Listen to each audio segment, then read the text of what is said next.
Hey everyone, welcome to another video on the channel. Today we need to talk about a topic that has been worrying and at the same time exciting Lakers fans. It seems the Los Angeles team is slowly starting to emerge from that critical injury phase that has been hindering their performance in the regular season. LeBron, Luka Doncic, Austin Reeves, Maxi Kleber, Gabe Vincent, and a seemingly endless list all have experienced some kind of physical problem at the start of the season.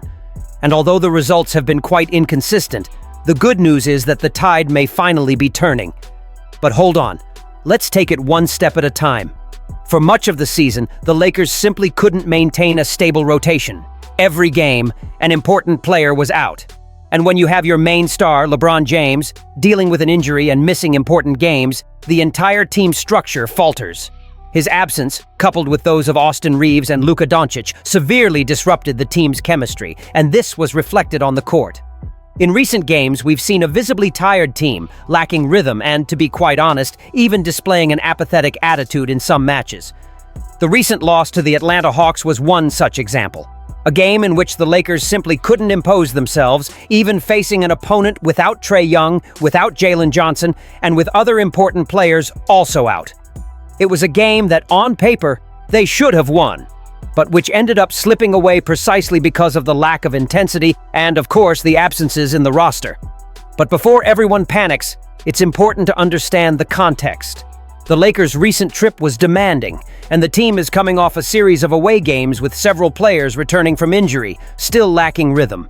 This weighs heavily, especially in a long season like the NBA's.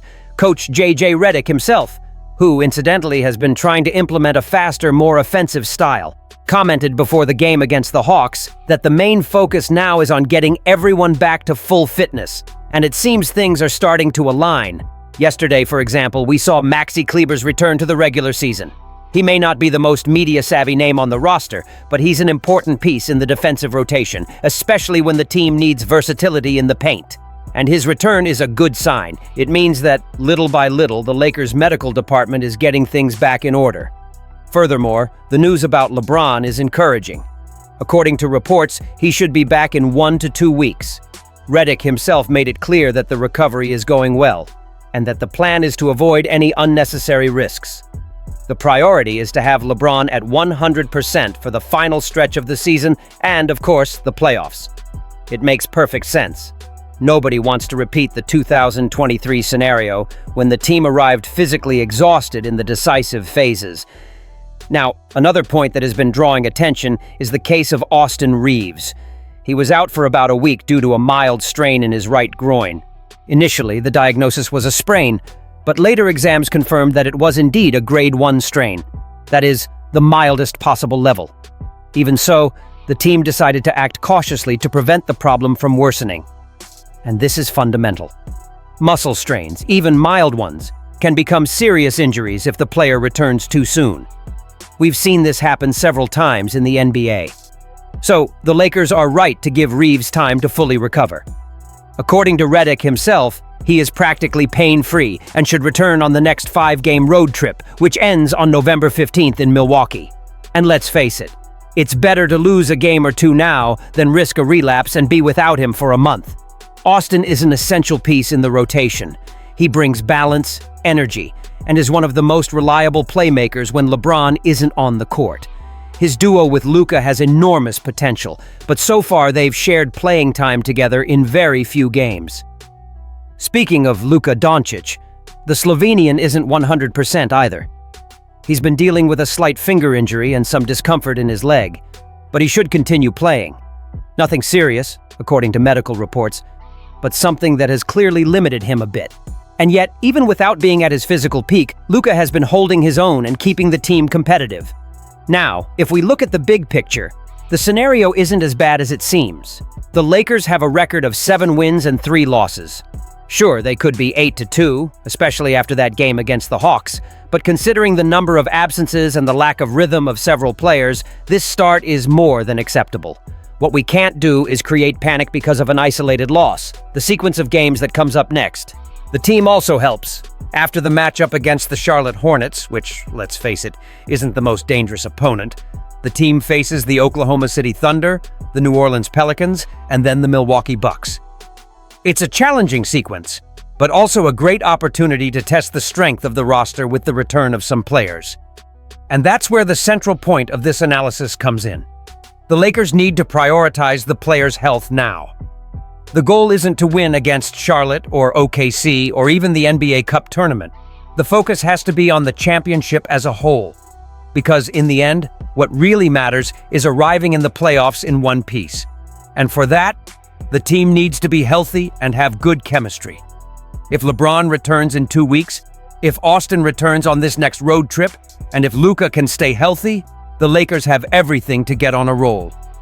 The defense has already shown improvement. The bench is contributing more than last season. And Redick seems to have found a balance between fast-paced play and possession control. But of course, concerns remain.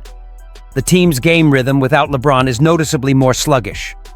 Luka and Reeves are able to create, but sometimes they lack that sense of urgency that LeBron brings. Furthermore, consistency from three-point range is still a problem. In some games, their success rate drops below 30%, and that weighs heavily when the team relies on spacing. In any case, the overall impression is positive. The team is surviving even without its main players, and that's a good sign. It shows that the roster has depth, that the rotations are working, and that the team is learning to win even in adversity. Fans may be frustrated by losses like the one in Atlanta, but the bigger picture is promising. It's a team that, even injured, continues to fight at the top of the conference. And when everyone is healthy, LeBron, Luka, Reeves, Kleber, and Vincent, the Lakers can easily embark on a winning streak that puts them back in direct contention for the top spots. Now, I want to know what you all think. How are you seeing this moment for the Lakers? Do you think the team is really recovering, or is something still missing for them to really click? And what can we expect from LeBron's return? Will the veteran be able to maintain his previous rhythm, or will physical fatigue take its toll? Leave your opinions in the comments, because this debate is always good. And of course, don't forget to like and subscribe to the channel if you haven't already, so you don't miss any new videos. Furthermore, guys, it's important to remember that the season is long.